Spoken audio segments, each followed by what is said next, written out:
Today we're going to talk about the bleeding control kits that you'll find on the trucks. These will be located in each trauma bag. They're in a vacuum seal package. As far as that goes, you'll have the expiration date written on it, and that will cover the earliest expiring piece inside here. Let's go over the contents of it here in just a second. We'll go over individually here in a minute how to use each one of these items. But as far as that goes, you're going to have quick clot gauze. Like I said, this is a hemostatic impregnated gauze dressing. It comes out in a Z-fold package. Okay, you should have one pack of that. There'll be the hyphen chest seal. As far as that goes, it's got directions right on the front and also on the back to do that. Like I said, that's going to be for penetrating chest wounds or open chest wounds. There'll be a 28 French nasal airway. One pack of lubricating jelly, and then obviously a cat tourniquet, and a pair of gloves. That should be all that's located in that. Like I said, these are going to be kept in the trauma bags.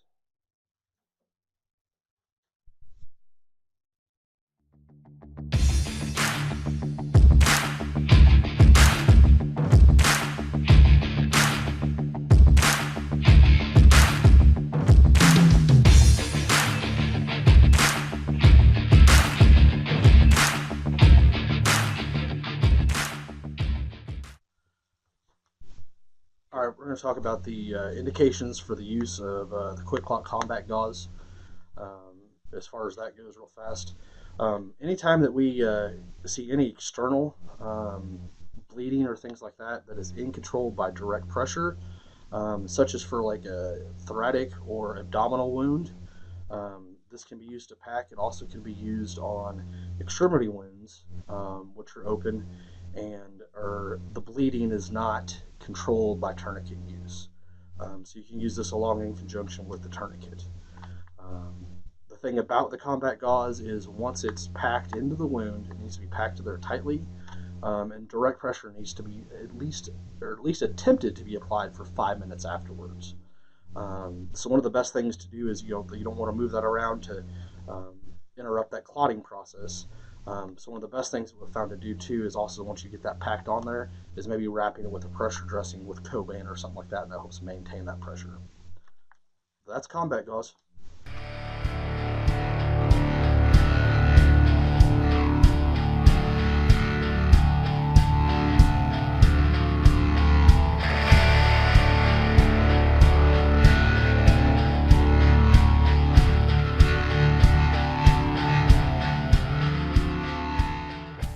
How to stop the bleeding with bleeding control techniques.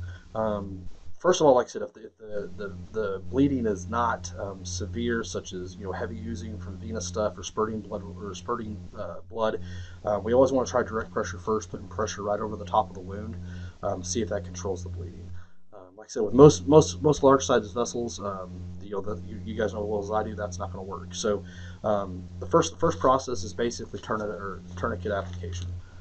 Cats come packaged in a exactly like this. They'll either be orange or black, packaged in a little vacuum seal package. We're going to tear these open, and a lot of times it's a good idea, and we're talking about tourniquets real quick, it's a good idea to get these ready to use, and I'll show you how to do that real fast. When they come out of the package, they're not exactly ready to go. So basically what you need to do is you need to start this tourniquet, take it out, okay, and then you need to fold it to where the windlass and the little catch is open at the top. You want about 8 inches or so of your Velcro hanging over, okay? So then that allows you to fold your tourniquet up here to where when I grab that and I pull that out, all I have to do is grab the end of this. When I pull it out, I can now shake it open. Okay, and that's ready for application. Allows you to be able to do it one-handedly. Okay, so when we're putting the tourniquets on, obviously if you're putting it on yourself, you can leave it in a circular form, or you don't want to undo it. But when you're applying it to a patient, we'll just go ahead and pull those out. We want the tourniquet to be placed. You don't want to place it above a joint, but you want to place it either below or above. Okay, So we'll go ahead and throw the tourniquet on there. Like I said, you want, the big thing is about this is don't delay the tourniquet. If you have active bleeding, we want to get that on there quick. So you got one little loop, tourniquet goes through and make that tight. Okay, as tight as we can get it, and that will loop back around. You want the windlass to be on the inside, okay, the best you can. So tourniquet's going to get applied and tightened. Okay, and we're going to tighten this until the bleeding stops. Okay, you lock your windlass in. Take your remaining strap, fold it in on the inside here, around the back, and hook it back through there. Okay, that'll all fold in there, and that thing will not come undone. And you got a little strip here, right across right at the time of the application. Okay. Now what happens if we put one tourniquet on there? We've got this thing as tight as we can get it, and bleeding's still not controlled. What they want you to do is go even higher, okay, and apply a second tourniquet if you can. Okay. If the injury was up more towards the groin, you would just go right below that first tourniquet and apply a second one. Okay, tighten them up if you need to. So you want one windlass on one side of the extremity and the other one on the other. Okay, so this second tourniquet gets applied just the same. Okay,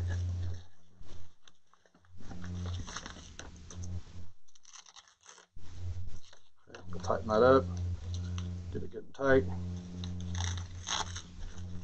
Put our strap in and around.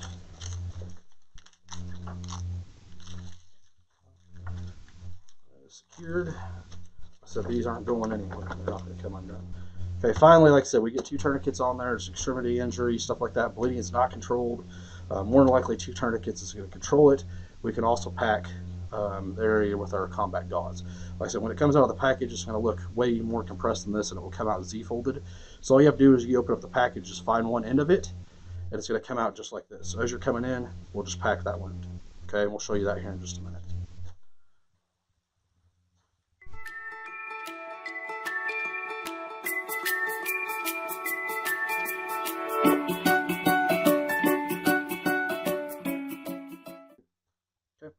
We're going to talk about the hyphen chest seal as far as that goes, the application for it. Obviously, step one is wipe any dirt or fluid from the skin as best we can, blood, things like that, with gauze. Flipping over to the back, this thing actually, when it comes out, it's actually folded in half inside the package. So it comes out, it's about a 6x6 square. When we're looking at the back, basically, obviously wiping stuff off, there is a film on the back of it, and you do have a little tab there that you can hold on to. You'll pull that film off, line it up over the wound, and then obviously press all down around the edges in order to seal it up. So we've got a little training piece here. We'll just pretend we got the back off of it. Okay, and then just when you're applying it, you want to try to get it as square as you can over the top of the wound on the chest, and then you want to make sure that it's stuck down pretty solid all around the edges, so we're not getting any air in. That's pretty much a chest seal.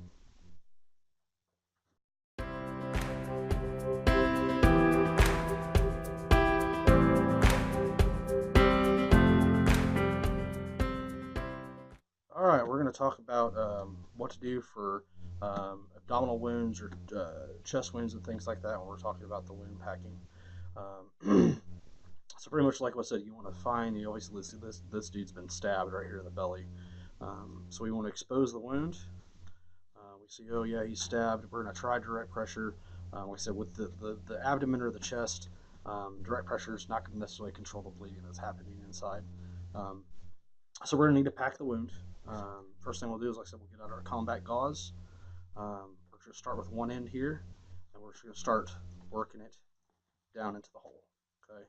You can see we're getting some blood down in there. We're just going to continue to keep packing this. Basically just working, just pulling out of the package just like we're doing here. We're just going to keep cramming it home. You know, once that gets filled up to where you can't get anything else packed in there, okay, we'll just take the remainder of it and place it over the top, okay. Remember, like I said, there's not extremity, so you're going to have to apply pressure on this for, you know, they're saying at least 3 minutes. The ideal is 5, okay. Once we get like I said, once the wound is packed, pressure's on it, we always want to consider the administration of TXA. Remember that anybody that has a heart rate greater than 100 and or a blood pressure less than 90, with suspected hemorrhage or uncontrolled hemorrhage, we can give that administration of TXA. Remember, it's 1 gram and 100 ml of D5W, and we give that first dose over 10 minutes.